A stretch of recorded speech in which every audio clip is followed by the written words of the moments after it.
Welcome to the University of Roehampton London Online webinar. We're very excited to be hosting a webinar for students and prospective students alike today.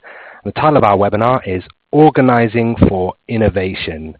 We have a keynote webinar today, so we're very happy to have a guest speaker. Our guest speaker is a faculty member, Abdelghani Es-Sajjade, and we're looking very much forward to hearing his comments in regards to organizing within big organizations trying to start up venturing and innovation within big companies. So let's have a little look at the agenda today. First, we're going to meet our keynote speaker, hear a bit about his background. We're going to talk about the landscape of innovation and where we are now. The evolution of the organization in terms of how organizations have treated innovation. We're going to look at the contemporary organization and how organizations now are handling this challenge. And then we're going to get a bit more academic. We're going to discuss ambidexterity, look at the two models of exploration and exploitation, look at the evolving org chart. We're going to have some venturing tips from Abdelghani and looking at the David and Goliath syndrome. We're going to have some development through education and look how higher education can facilitate entrepreneurialism within organizations. And then we have a live Q&A session. It's very important to note today that there is a live Q&A panel. We have Hugo on the back end who's going to be filtering your questions through to us. There are a lot of you out there today, so please bear with us as we try to get through your questions. We also will have a number of polls. The doctor has kindly provided us with some fantastic questions to challenge you, some teasers that will hopefully rack your brain. So please go and enter in your choices in our multiple choice polls, and we'll have the answers to you as well. So without further ado, let's meet our keynote guest, Dr. Abdelghani Es-Sajjade. Hello, Doctor. Hi, Joe. Hi, would you tell our audience today a bit about yourself? Yeah, sure. So I'm Abdelghani. I'm a lecturer at the University of Roehampton, and I'm a researcher in innovation management and an entrepreneur myself. My MBA was completed at the Erasmus University Rotterdam School of Management in the Netherlands, and my PhD was completed at the University of Leeds in 2014 in the UK. As a professional, I've worked for large corporations in the fields of business intelligence, corporate venturing, and training and development. But what caused me to shift from industry to academia was being selected for a PhD scholarship funded by the European Commission. So as a so-called Marie Curie Fellow, I was part of an EU network called Managing Emerging Technologies for Economic Impact. And during my time being part of this network, I got to work with top researchers from universities and corporations across Europe. I particularly examined how the organization design of innovation systems evolves over time and how specialist innovation management teams contribute to this change process. So I was privileged to be allowed into the offices of high-tech firms such as Nomad Digital, Sabic Ventures, Philips, Hewlett-Packard, and Royal DSM, and I continue to be grateful for this opportunity from these firms. Wow. Last but not, yeah, go ahead, Joe. That is a lot of experience, especially in terms of the scholarship. I can see here that you've also, enlisting your startups.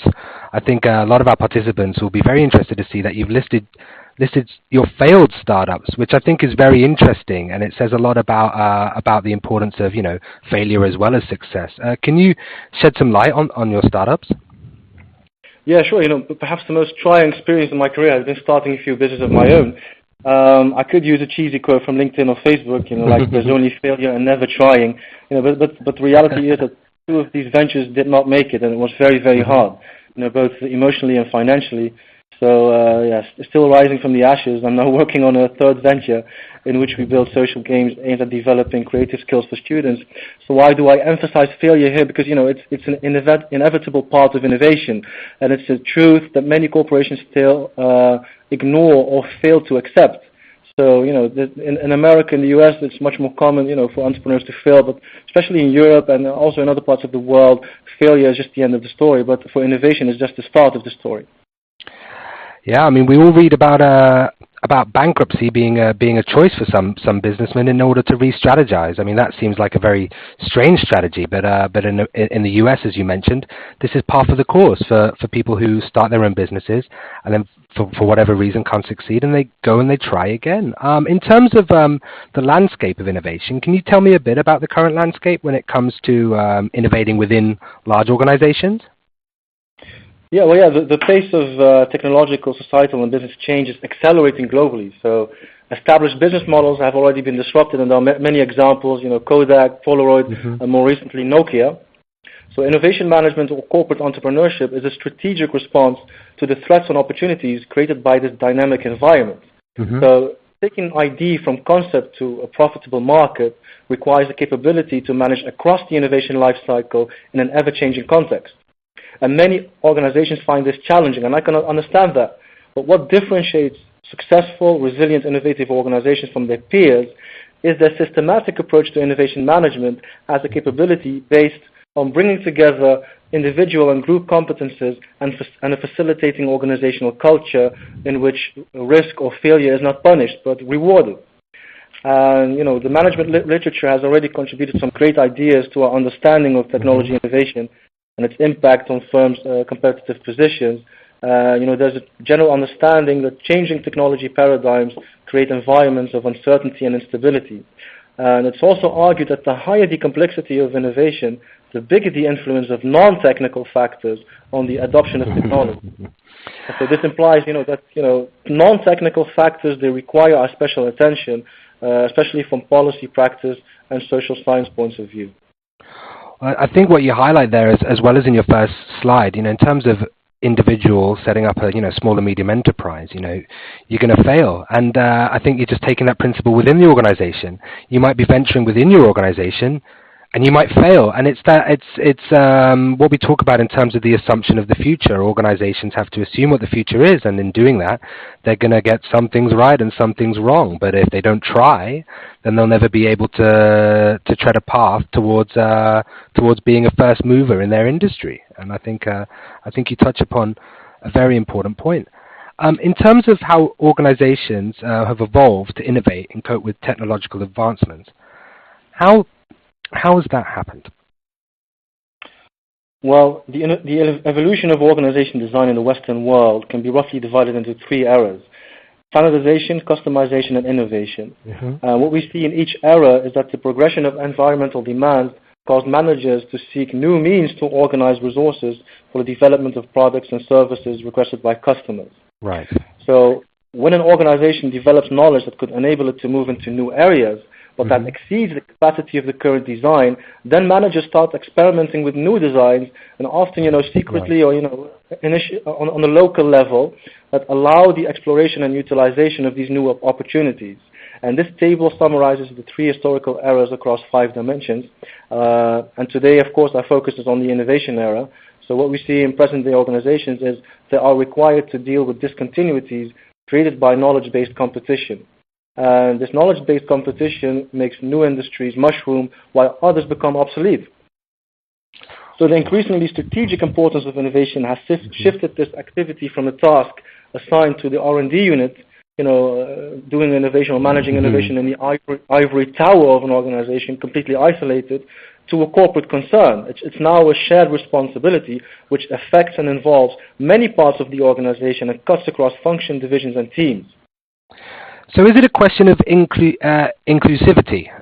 Because in terms of research and development department, it seems like they're having all the fun and they're doing all the innovating and all the creating. And what about common ground, where there are many people in an organization and within their silos, it's very hard to distinguish who has what talent and who can maybe push things forward?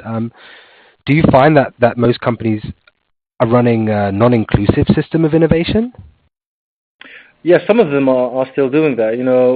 Like I just mentioned, innovation is not the responsibility of scientists anymore or engineers.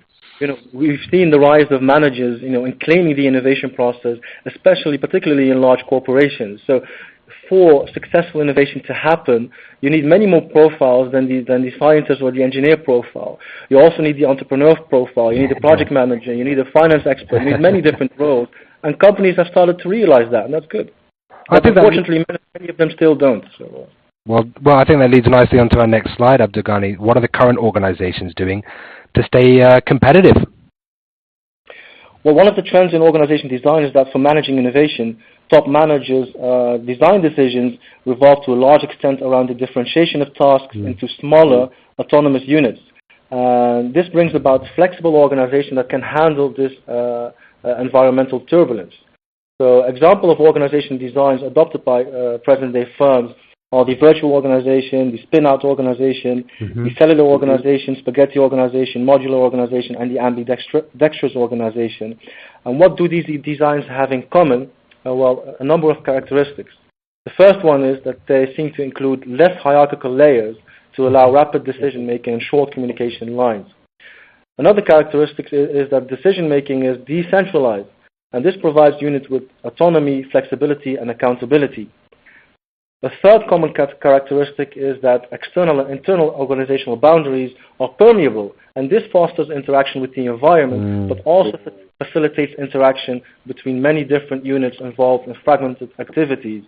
A fourth characteristic they share is that they contain small, self-organizing units, and the last characteristic is that integration or coordination mechanisms are set in place to maintain strategic coherence across all these different small units activities. So, I mean, I'm hearing here that, you know, the top-down hierarchy, is it dead? Is it ready for modern organizations, a top-down hierarchical structure? Are there still organizations out there that need that type of structure in order to remain profitable?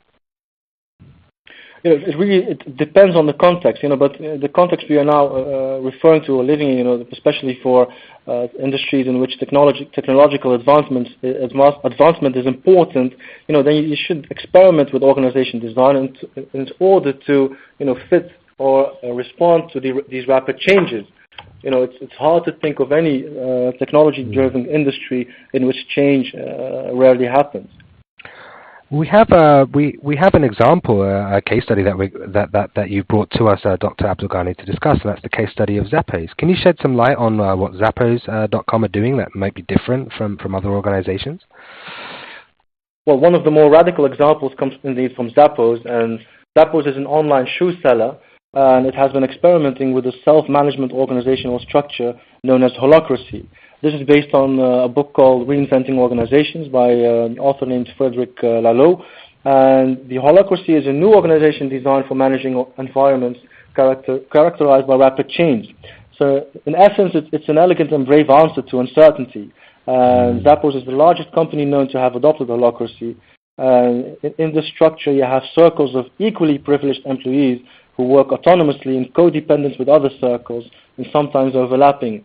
So the visionary behind this design is Tony Xu, the CEO of the company, and you can see him working in very close proximity with to his employees, and he has managed to translate his extraordinary lifestyle into an organization design that works for the context of his company. So please don't simply copy this configuration. So some companies try to copy others, but success, you know, especially when it comes to innovation, cannot be copied. Create your own design, your own success that's suitable to your specific context. I think, you know, Tony Hsieh is a maverick. A lot of people do admire him, bit of an idol in the business world. We always hear the one story that he after an employee's probation and in his sales team, he offers them the chance to take $2,000 and leave, or stay within the organization. And when I first thought of that, I thought, wow, that really is one of the most innovative ways to ensure that you have engaged staff. We have today, Abdelghani, thank you very much, some poll questions. We have today's poll. So that's an opportunity for students to go and put in some multiple choice answers. And Hugo's going to launch the poll today. Today's poll, Zappos organization design, I hope you were listening, Zappos organization design is referred to as A, hologram, A, B, a holarchy, C, a hierarchy, Or D, a holacracy. So that Zappos organization design is referred to as a hologram, a holarchy, a hierarchy, or a holacracy. So you'll see that on your screens. Please go and put in your answers now, and we'll get back to the answers in a few slides' time. So we're going to get a bit academic now, Abdelghani, and we're going to talk about some of the terms that students may see within their actual modules themselves. We're going to talk about ambidexterity. Can you tell me a bit about the ambidextrous organization? Yeah, sure. Another way to look at entrepreneurial capabilities within organizations is to look at the specific types of behavior required to manage innovation. Ambidexterity is a well-known area of research in which these behaviors have been studied. So the word ambidexterity is derived from the words ambos, which means both, and dexter, which means right. So ambidexterity is therefore being right on both hands, i.e. having no weaker side when it comes to managing innovation. The term ambidextrous organization was coined by a researcher called Duncan, and in essence it means the ability of an organization to both explore and exploit, i.e. to compete in mature technologies and markets where efficiency, control, and incremental improvement are prized, but also to compete in new technologies and markets where flexibility, autonomy, and experimentation are needed. Hence, the ambidextrous organization is expected to excel at two fundamentally different strategic activities, which is not easy. I think it's important also for students to understand, and prospects alike, these two philosophies that you're discussing. Can you break down these two different approaches to innovation, exploration and exploitation, and provide some examples of maybe companies that are explorers or exploiters? Okay, well, if you have a look at one side of the scale, exploration, then some of the key activities associated with exploration are search, discovery of new technologies, experimentation, a high risk orientation, which means employees are given space to take risk and fail, and of course innovation. And some of the firms known for their exploration orientation are Google, Dyson, 3M, and Virgin. Nice. On the other side of the scale, we find exploitation orientation, and such an orientation concerns firms focusing on the present, the existing. So this is a short-term focus, often resulting from complacency or abundance of resources. So in the ambidexterity literature, researchers do not promote the well-known phrase, maybe it's even a cliche, never changing winning formula. Well, that's exactly what these organizations do. The main activities center on refinement of existing products, improving the process of implementation, increasing efficiency, production, and selection among available intuitive options. And some of the companies associated with such an orientation, and please feel free to challenge me on this selection, especially if there are employees from these companies here, are Intel, General Motors, SABIC, and Microsoft. Okay, so is there any negative connotation of exploitation in terms of the companies that we see here on the right, Microsoft, GM, et al.? Well, according to the ambidexterity stream of literature, yes, this literature prescribes having a balanced approach, so balancing exploration and exploitation in order to get the best of both worlds, because a focus on exploitation only will may risk a company to become obsolete, because they fail to consider new technologies important for the technological developments in their particular industry, like we've seen in the examples I've mentioned earlier, Nokia and smartphones, Kodak and Polaroid and digital imaging. Okay, so we're really looking at a case of first movers and second movers in terms of exploration and exploitation, Google being a first mover and maybe Intel being a second mover. Is that the case? I don't know if you can put it that way. Google is simply a company that's very comfortable with exploration. We can see the wide range of products and services they're involved in. It's the challenge for such a firm is what is the company's identity at the end of the journey? What do we as a company? What is our core business? 3M had a similar problem. While for companies focus on exploitation like Intel, it's still a chip manufacturer. GM is still a car manufacturer. Microsoft is still known for the operating system. Their core business is still well defined. That may be a good thing, for some years, but on the longer term, you risk that your core business is simply not relevant anymore. So it's a matter of not being complacent. So never be complacent with your organization. There's always improvement. There's always ways to innovate. And there's always someone behind you who's ready to take your market share. So in terms of the polls, we have an answer to our poll question today. 14% thought it was a hologram. I'm sorry, guys, that's incorrect. 19.7% thought it was a holarchy. C, 39.4%, the majority, thought it was a hierarchy. And D, 26.8% thought it was a holacracy. Now, which one was it, Dr. Abdelghani? It was holacracy. And can you quickly remind our prospective students and students alike what a holacracy is in terms of a definition? Yes, a holacracy is an organization with circles of equally privileged employees in which hierarchical layers are roughly removed, and which employees take on multiple roles as they deem relevant for a given task or project. Well, thank you very much. We often have poll questions here, and more often than not, our prospective students and students alike get them right. But this time, not all of you got that question right. So well done to any of you prospects and students out there who actually managed to get that question right. You were listening very well. And we'll have another poll coming up for those who didn't answer correctly to redeem yourself in a second. So what we're looking at here is the organizational chart evolution. Can you describe how the organization can be practically set up to innovate? So according to this perspective, the ambidexterity perspective, the aim for firms should be to build an ambidextrous organization which maximizes value creation on present products while continuously and systematically pursuing new opportunities. And one way to solve this problem is through organization design, and that is called structural ambidexterity. So having separate business units, and this enables an organization to simultaneously explore and exploit. For the academics present with us, I know this model has been criticized, but this is one of the solutions to resolve this, and there are many others. So what is, in essence, this design means to have independent groups with their own cultures, reward systems, and strategies. And there's a big task for top management here to integrate these activities. So you need a CEO or top manager who's able to relate to both orientations in order to prevent, one orientation being preferred over the other, and that can create fierce competition beyond the productive level, really.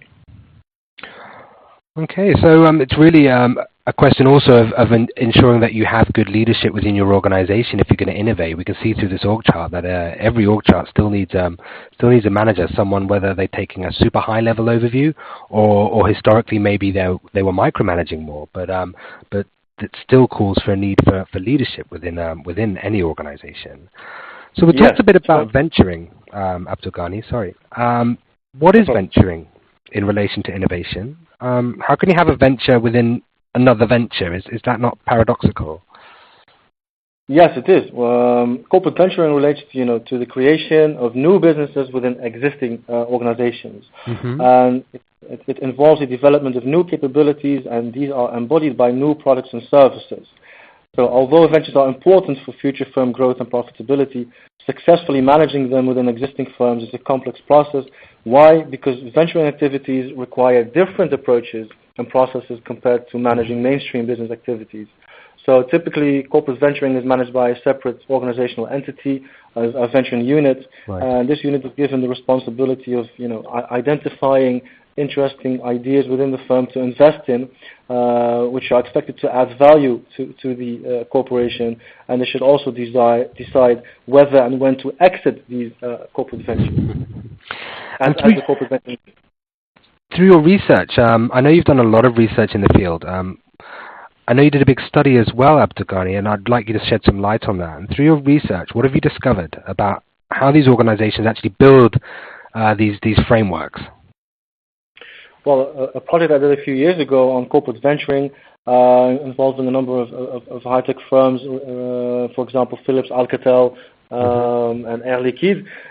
This related to the diffusion of proven ideas. Why proven ideas? Because these ideas have gone through business plan competitions or boot camps or ideation processes or crowdfunding campaigns, and they have been identified by experts in the company as being interesting.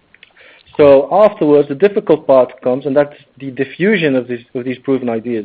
And research has shown that this is the area companies are least good at. So I believe most of you have indeed heard of the not invented here syndrome. This often happens in firms as departments or units refuse to take ownership of something they simply don't feel responsible for. And during the study, we asked these innovation managers working in these venturing units, but also managers from mainstream business units, how would you integrate ventures into your mainstream business? At what point would you integrate a venture? And how would you involve the mainstream business in the integration process? So if you had any tips out there for people who are looking to venture within their organization, what are the key do's and don'ts when it comes to venturing? Okay, well, first I apologize to the academic community for coming up with the do's and don'ts, because that's the crime in academia. What academics usually do is, they answer a question with more questions, but what companies want from us is give us the do's and don'ts. Yep. So I apologize for the do's and don'ts, but for the managers listening, you can read do's and don'ts from the slide, but summarizing, formal venture integration processes are not effective and often counterproductive. So the thing to do is to have informal integration processes, and these are recommended by scholars and also adopted by firms successful at managing corporate venturing. One of the ways to do this is to have a shared vision. So a shared vision on venturing is key to facilitate venture integration. It needs to be clear why venturing is part of an organization's strategy and what the roles of different business groups are in the strategy. Another way to do this is to have portfolio and stage gate development tools, innovation management tools that mainstream businesses can also use to manage the creation of their own new ideas, and this can create a common language and a venture-friendly culture. So when the venture or the matures and is integrated within the mainstream business unit, they're already familiar with some of its characteristics and some of the language used within this team. And for those who don't know what SBU means, what does SBU mean, Abdelghani? Oh, sorry. SBU is Strategic Business Unit. It's for the abbreviation for the mainstream business activities of a corporation. Okay, thank you very much. So we have another chance to go to the polls. So let's go to the polls. And our next question that Abdelghani has kindly prepared to us, and let's see if you guys are on your toes. In the innovation era, organization design revolves around A, an organization with one centralized R&D department. B, a decentralized organization, autonomy, flexibility, and accountability. C, reducing the level of risk in an organization's activities. And D, a functional organization with a powerful chief operating officer. So that's in the innovation era, organization design revolves around. So please go to the polls, guys, and fill in your answers there, and we can see if we get it right in a few minutes' time. So we've talked a bit about entrepreneurialism in terms of within large organizations. We've talked about venturing. We've talked about ambidexterity, exploration, exploitation. We've crammed quite a lot into this short webinar. But what a lot of our students want to know is, what are they actually learning on our courses that they can tangibly bring into their working environment? And Abdelghani, what kind of stuff are you teaching at the University of Roehampton online? Well, to start with, what I'm teaching currently is modules around organization behavior and managing uncertainty. I can give you a few examples of things relevant to innovation and innovation leadership. Our MBA, for example, offers the strategy and innovation module. And in this module, students learn to critically review, select, and apply a range of approaches to the strategic development and management of an organization. A module I'm currently teaching in the MSc Project Management is project risk appraisal. And this is relevant for entrepreneurs in any context. So in this module, I teach students how to assess and manage different types of uncertainty, not only at the start of a project, as is usually the case, but throughout the project lifecycle. And all of these modules fit into the overarching notion of business leadership. So we aim to deliver the next generation of innovation leaders. And at Roehampton, we try to teach students to make a difference, to create value for the organizations, and to build high-performing, internationally diverse teams in an environment where rapid change has become rule rather than exception. And we try our best, to help students apply these insights directly to their workplace and benefit from day one. Thank you very much. So for those that you are listening, if you are studying, then hopefully you'll be getting these questions right. And if not, and you're a prospective student and you join the course, then you'll definitely be getting some of these questions right. So let's go to the polls and see the answer to these questions. Okay, great. So we have A, only 10% thought that an organization with one centralized R&D department was the way to go. The majority of you guys, 73.3%, three-quarters of you thought a decentralized organization, autonomy, flexibility, and accountability. And then we have reducing the level of risk and a functional organization with a powerful chief operating officer. And Abdelghani, are the students correct here that in the innovation era, organization design revolves around decentralized organizations? Yes, they are correct. Well, thank you very much, students, for listening. It's good that you've got your poll questions correct. You can now click that away and return to the presentation. So, Abdelghani, we have discussed a heck of a lot today, and what we'd like for you to do, hopefully, for students that are now heads full of what they're going to do in their organizations and how they're going to start great venture activities. Can you just give us a summary? We have one of your great quotes up here that we published over the past few weeks in our press release, and like students to soak it in. This is from Professor Abdelghani. Can you please summarize your thoughts? Okay, what we've discussed today is organizing and managing for innovation is a strategic response to enduring environmental uncertainty. So it's a requirement for dealing with environmental uncertainty. And innovation occurs at different levels in society across different contexts. Mm-hmm. And what we see in the innovation era is that organization design is characterized by the emergence of new configurations or new organization designs. One perspective on organization design is ambidexterity, and this means the simultaneous pursuit of exploration of new technologies and exploitation of existing products. And finally, we spoke about David and Goliath, venturing within corporations. Venturing in large corporations can be a rewarding activity if the integration process is based on a shared vision, informal integration process, and keeping the venture perspective. So what I advise managers in corporations involved in corporate venturing, always maintain the venture perspective.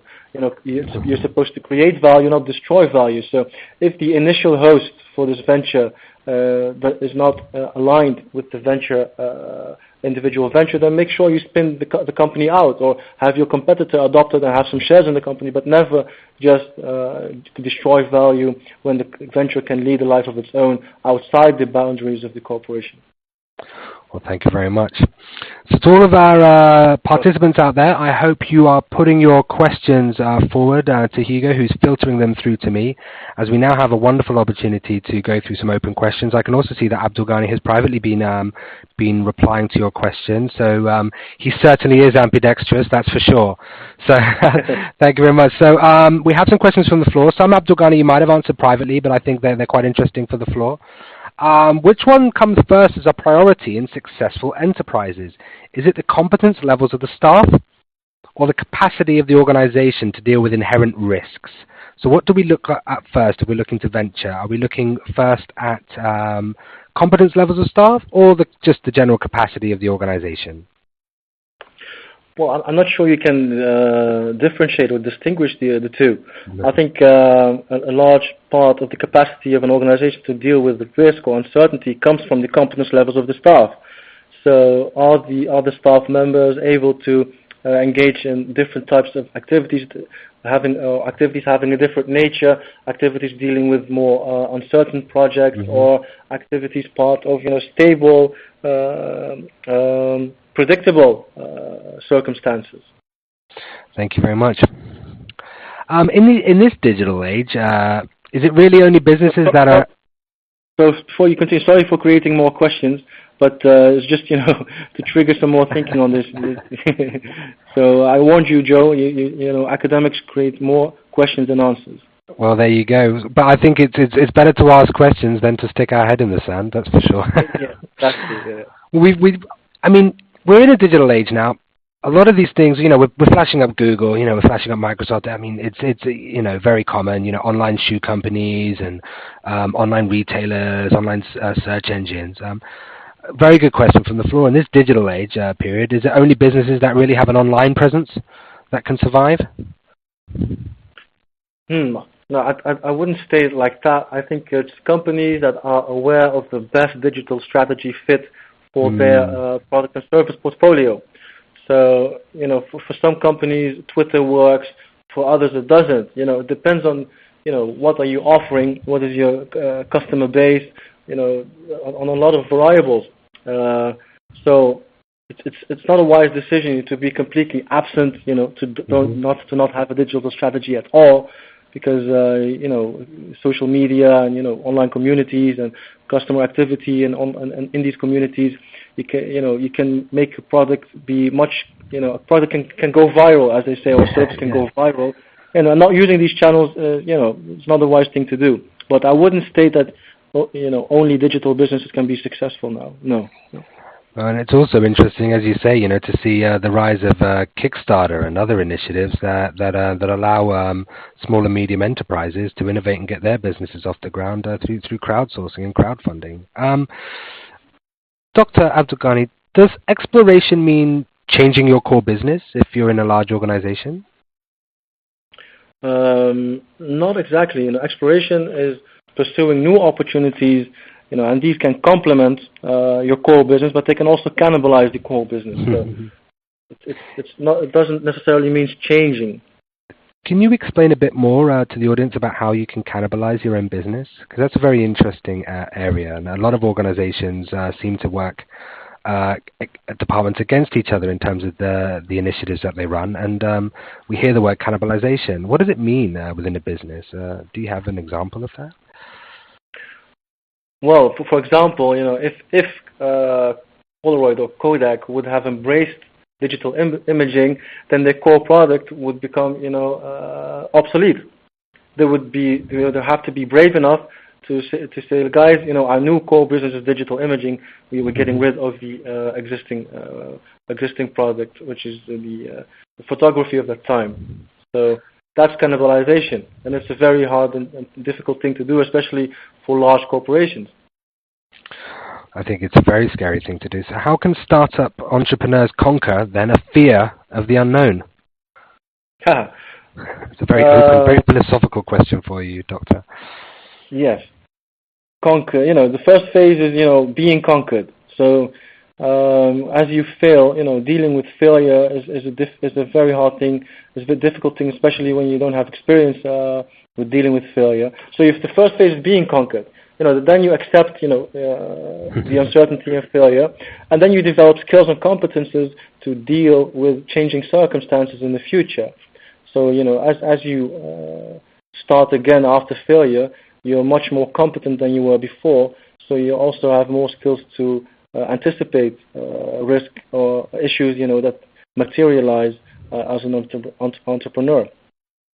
Thank you very much. We've had a lot of great questions today, and some great poll questions as well.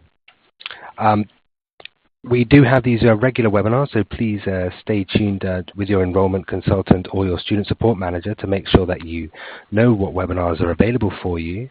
This is the conclusion of our webinar today. We've had such an interesting session, and we're telling you that we'll see you online. So please go and contact us through student support if you're a student, through your enrollment consultant. You can go on our Facebook page. You can go and see us on Twitter or LinkedIn.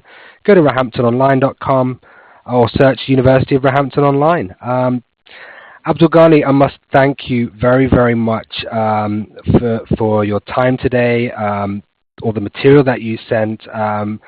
Certainly from me, I'm a student as well. I found it extremely informative, and it certainly piqued my interest on how I can start venturing within organizations. I've left one of the questions till the end, as I think it's a beautiful question from one of our participants today, and I think it's nice for final thoughts. So, Professor Abdelghani, how can I inspire the next person in terms of the importance of innovating within my business? As a leader, I think the first thing you should do is, create a shared vision on innovation. Why is innovation important to your organization? Why is it important to the identity of your organization? If you get that clear for yourself as a leader, then the next step is, communicate that in an inspiring, genuine way. to also, embody the things, that you say. So don't say, we embrace innovation, and then, you don't reserve any budget for, risky projects in your organization. So make sure that you walk the talk as a leader. So, to inspire your employees, have a clear vision on innovation, and make sure that you are able to communicate that in a clear, convincing, coherent way, and afterwards that you make sure that you also act upon that vision. Well, thank you very much. So all you budding entrepreneurs in your organizations, I hope you're inspired today. Thank you for attending the University of Roehampton London Online. This webinar has been brought to you in collaboration with the Global Entrepreneurship Week. Go check out the website. And thank you for attending. See you in class. Thank you.